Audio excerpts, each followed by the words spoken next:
You got it. We here. We're here. Where? Here, here. Davis? No, here.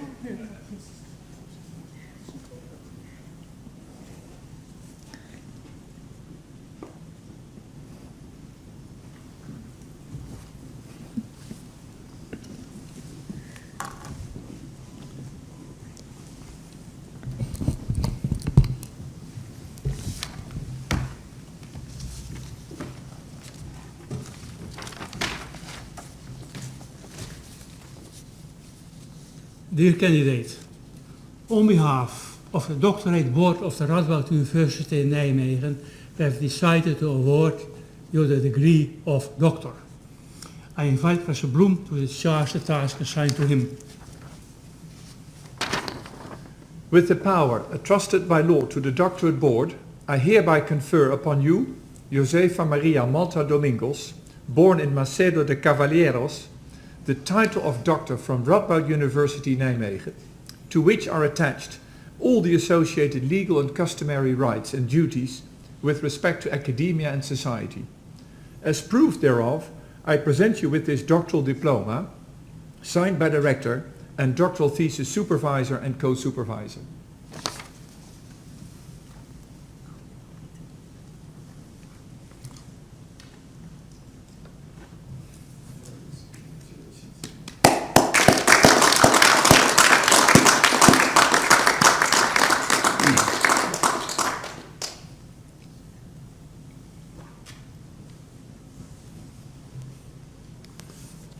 After this formal moment, the qualities of the young doctor will be further explained and clarified in the so-called laudatio. This laudatio will be delivered also by the supervisor, Professor Bloem. We can take our seat again.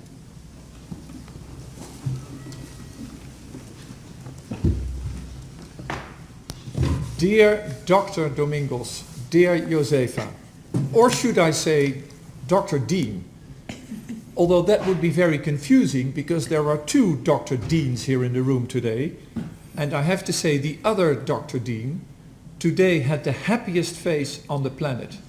I was secretly observing you, John, and honest, I have not seen a more proud and happier face in years throughout the defense. It was a pleasure to observe you. My congratulations are obviously on behalf of Joaquim Ferreira, which I hope is still on the screen. I'm not seeing him, but I hope he's still listening to this. Ah, there you are, Joaquim. And Nienke de Vries. Sincere congratulations. And obviously I extend my congratulations to any other family members in Portugal, in South Africa, in the United States, or wherever they may be. And I want to take this opportunity to thank Joaquim Ferreira, who is on the screen in Portugal, for your crucial role as a mentor, for your vision and your wisdom, and in particular for having spotted Josefa's talents for the first time. I mean, you picked her up, and you deserve all my gratitude for that. Josefa, there are all sorts of people on the planet. There are tall people and there are smaller people. There are men and there are women. And there are all sorts of PhD students. There are beta types who love the data crunching. There are philosophers who like the conceptual debate. There are writers who love putting pen to paper. And there is you.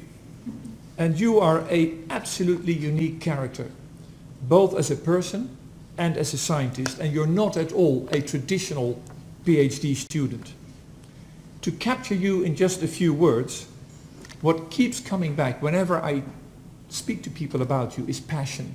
P for P, passion for Parkinson's. You have an unprecedented enthusiasm and energy. You're in many ways an unstoppable force of nature. And Joaquim literally called you unbeatable. And that's what you are, unbeatable. You are also extremely creative and able to think out of the box. And you work very hard. It's not just your intelligence and your creativity. You put in all the energy and you follow your target like a shark.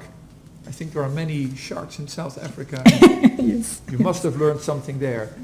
And you are the living example of a true cosmopolitan. We've had lengthy discussions and we still don't know for sure. You were born in Portugal, but you lived in South Africa, still have South African accent. You then again matured as a clinician and scientist in Portugal. You performed some of your research in Sweden. You got your PhD at a Dutch university. You have as paronyms somebody from Brazil, Sweden and Portugal. You married an American. I mean, how more cosmopolitan can you become? You are the living example. But most importantly, you have a heart of gold, a diamond drive, and you are blessed with a silver pen.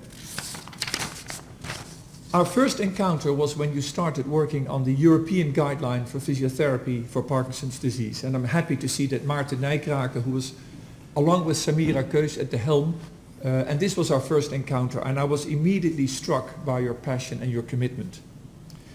You then basically started the PhD largely at your own initiative and without ever having received a single euro in funding. You all did this in your own spare time. You set up most of the studies all by yourself, and you conducted most, if not all of it, all by yourself. And as a red thread throughout your work is what is now a modern term in science, is implementation science. Driven by what you saw as an unmet big clinical need as a clinician, you are also a wonderful physiotherapist, and we've seen that today.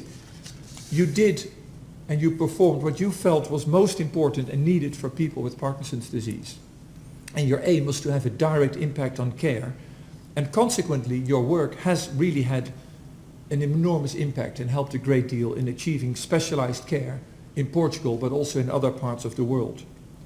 And your aims and your goals were without exception very innovative and forward-looking in a time when we are making the transition from traditional services in the hospital, in clinics, back into the patient's homes, back into the community. And you were leading the field long before politicians and policymakers started to think about it. You did it and you put science behind it. And you did it because it is a tremendous service, first and foremost, to patients and to their families. And what your work has done has been a tremendous step forward in implementing home-based care. But you're not just implementing. You have an impressive body of work. You have put pen to paper. And you are an exceptionally prolific writer. Beyond the work described in the thesis, Nienke counted 46 peer-reviewed international publications, which by all standards for your level of career is absolutely outstanding. And in addition, you presented many posters and oral presentations at all sorts of international presentations. Now, guided by Joachim, you started your work before you decided to come to Nijmegen in January 2017. You unfortunately didn't manage to complete all the work by then, but you made lots of contacts and eternal friendships. We had a big international group at the time with Tamine, who was there at the time, Kasia, Rui, who you met, Anna, and many others. So it ended up in a long trajectory, but you persevered like the shark that I previously mentioned, always with the dot on the horizon and keeping this day in mind. And what is so remarkable is looking at your CV, it seems like you more or less cloned yourself. It's almost impossible that one person does all this. You are active in many working groups and committees. You acted as the National Health Coordinator, I think you still do, of the Portuguese Parkinson Patient Association. You're a member of the Scientific Committee of the Davis Finney Foundation. You co-founded Young Parkies in Portugal. You're a member of the Wellness Group of the Movement Disorder Society. You've organized literally countless specialized Parkinson courses. You participate in many international research consortia, and you are now the president of Parkinson's Europe. How can one person do all of this in one life? It's just incredible. And then, of course, you managed to marry John, and who is another living celebrity in the Parkinson field. So now you're bundling forces. How you do this, we don't know, because you not only implement remote care and remote science, but I think partially also a remote marriage, because you're still in Portugal, you're in the States. Portugal. They've approved it. It's all legal as sea salt. Well, I'm happy to hear that. And in conclusion, I want to return to your name, which is Domingos. And Domingo is Sunday. And we have an expression in Dutch, a Sunday child, een zondagskind. And you are the plural of a Domingo, so you're a double Sunday child. And a Sunday child is not only a child who's born on Sunday, but a Sunday child is a child who's born to be lucky. So if you are the plural of a Sunday child, you are born to be double lucky.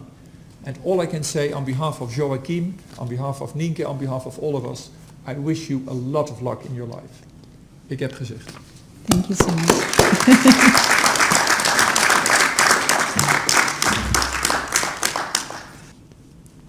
Now it's my turn, also on behalf of the Board for Promotion of our university.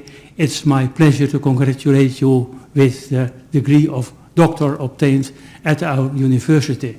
And in my congratulations, of course, I include your husband, others who have been with you here and who have witnessed this event from other places. You did a wonderful job, Parkinson disease, and I was impressed by the content of your thesis. It's not really my expertise.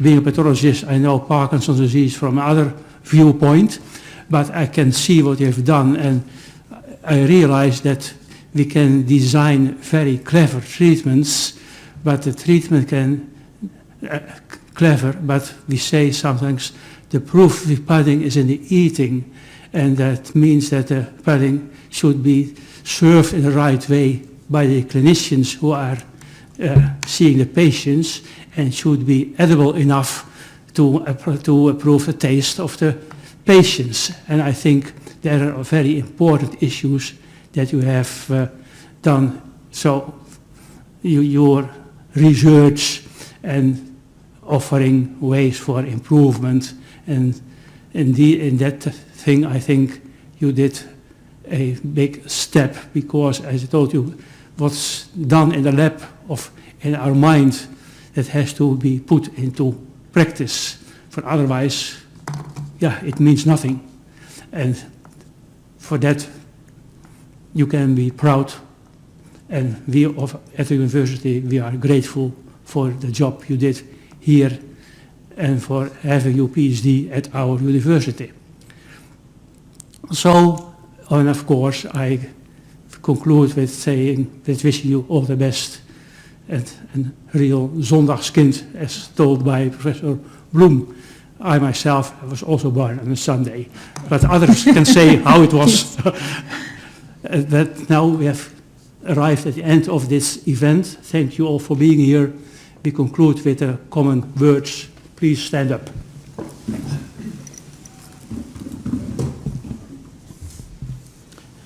Gratias tibi agimus, onquens Deus, pro omnibus beneficiis tuis, qui vivis et regnas per omnia saecula saeculorum, which means we thank you, Almighty God, for all your benefactions, you who lives and reigns throughout all ages.